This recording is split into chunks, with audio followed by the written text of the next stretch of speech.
Praise the lord. ప్రభునందు ప్రియ సహోదరులకు యేసుక్రీస్తు వారి మధుర నామం పేరిట వందనాలు మరియు శుభోదయం. అనుదిన వాగ్దానాల ద్వారా మనతో మాట్లాడుతున్న దేవునికి స్తోత్రాలు. ఏకీవిస్తున్న మీ అందరిని బట్టి దేవుణ్ణి స్తుతిస్తున్నాను. షేర్ చేస్తూ ఈ చిన్న సువార్తలో పాలిభాగస్తులవుతున్న ప్రతి ఒక్కరూ ఈ దీవెనలో పాలిభాగస్తులని నమ్ముతున్నాను. నేటి వాగ్దానం కీర్తనల గ్రంథం 68వ అధ్యాయం 19వ వచనం. ప్రభువు స్తుతినందునుగాక, అనుదినము ఆయన మా భారము భరించుచున్నాడు, దేవుడే మాకు రక్షణకర్తయ్య ఉన్నాడు. దావీదు రచించిన ఈ కీర్తనలో అద్భుతమైన మాటలు మనకు కనిపిస్తూ ఉన్నాయి. దేవుణ్ణి ఎందుకు ఆరాధించాలి?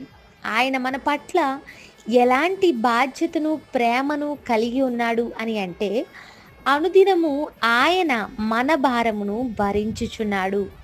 భారాన్ని ఇంగ్లీష్లో బర్డెన్ అంటారు కదా. భారం అనగా భరించలేనిది, మోయలేనిది, ప్రయాసతో నిండినదిగా గుర్తించవచ్చు. దేవుడు మన భారాన్ని ఆయన మీద వేసుకుంటున్నాడట. ఆలోచించండి, ఎంత చిత్రమైన దేవుడినా. ఈ లోకంలో చాలామంది దేవుళ్ళుగా పిలువబడేవారు, అనేక వ్యవస్థలను స్థాపించిన వారు మనుషుల మీద రకరకాల భారాలు పెట్టి వెళ్ళారు.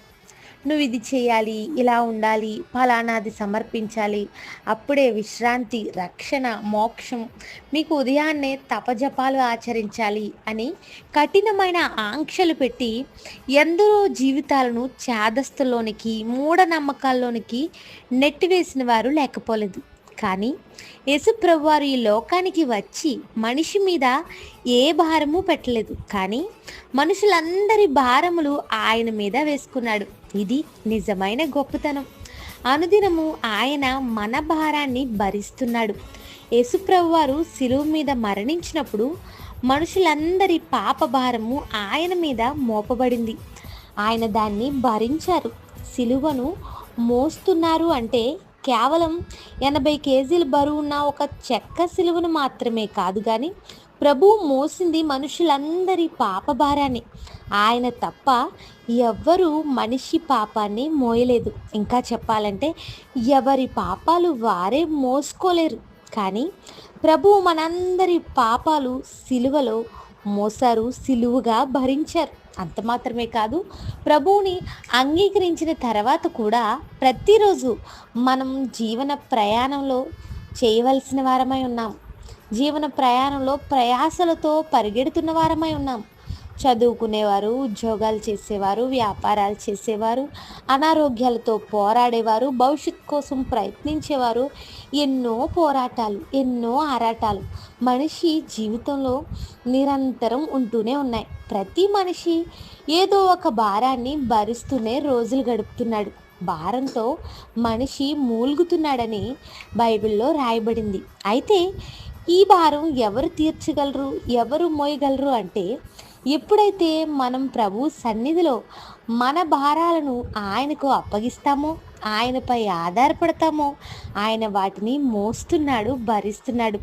అది సంవత్సరానికి ఒకసారి వచ్చే క్రిస్మస్ రోజునో, ఈస్టర్ రోజునో, లేక గుడ్ ఫ్రైడే రోజునో, న్యూ ఇయర్ రోజునో, ఏదో ఒక రోజు కాదు, కానీ అనుదినము అనుదినము మన భారాలను భరిస్తున్నాడని బైబిల్ సెలవిస్తూ ఉంది. ఎంత గొప్ప దేవుడు! నీ భారాన్ని మోసే దేవుడు నీకున్నాడు ఈరోజు. నీ భారాన్ని భరించే రక్షకుడు నీకున్నాడు ఈరోజు. ఈరోజు వరకు నీ భారాన్ని నీవే మోసుకుంటూ అలసిపోయావేమో, నిరాశపడుతూ, విడుదల లేక, సంతోషం లేక విసిగిపోయి ఉన్నావేమో. దేవుడు ఈరోజు తన వాగ్దానంతో నీతో మాట్లాడుతున్నాడు. బలమైన కార్యాలు చేయగల సమర్థుడు మన దేవుడు. వేసేద్దాం మన పనుల భారాన్ని, మన ప్రభువుపై వేద్దాం, ఆయనను స్తుతిద్దాం. దేవుడే మనకు రక్షణకర్తయ్య ఉన్నాడు. అనుదినము మన భారములు భరించుచున్నాడు. ఈరోజంతా ఈ వాగ్దానాన్ని ఆధారంగా చేసుకుని ప్రార్థించండి. ప్రార్థన. నమ్మకం గల మా తండ్రి, మాతో మాట్లాడిన మాటలు బట్టి స్తోత్రాలు. మా ప్రియులను ఈ దినమంతా ఈ మాటల ద్వారా ఆదరించండి, బలపరచండి. నిన్ను స్తుతించుటకు కారణము మా బ్రతుకుల్లో ఉన్న ప్రతి భారాన్ని, మా పాప భారాన్ని, మా ప్రయాసల భారాన్ని, సమస్తాన్ని భరించే దేవుడుగా మాకున్నందుకు స్తోత్రాలు చెల్లిస్తూ, మా భారం మేమే మోసుకొనుకోకుండా మీకు అప్పగించి నెమ్మది పొందే జీవితాలు మా అందరికీ దయచేయమని అడుగుచు. ఈ కొద్ది మాటల ద్వారా మా ప్రియులందరినీ బలపరచమని, షేర్ చేస్తున్న ప్రతి ఒక్కరిని మిక్కిలిగా ఆశీర్వదించమని అడుగుచు. యేసుక్రీస్తు వారి నామంలో అడుగుచున్నాను తండ్రి. Amen. Have a nice day. Thank you all. God bless us.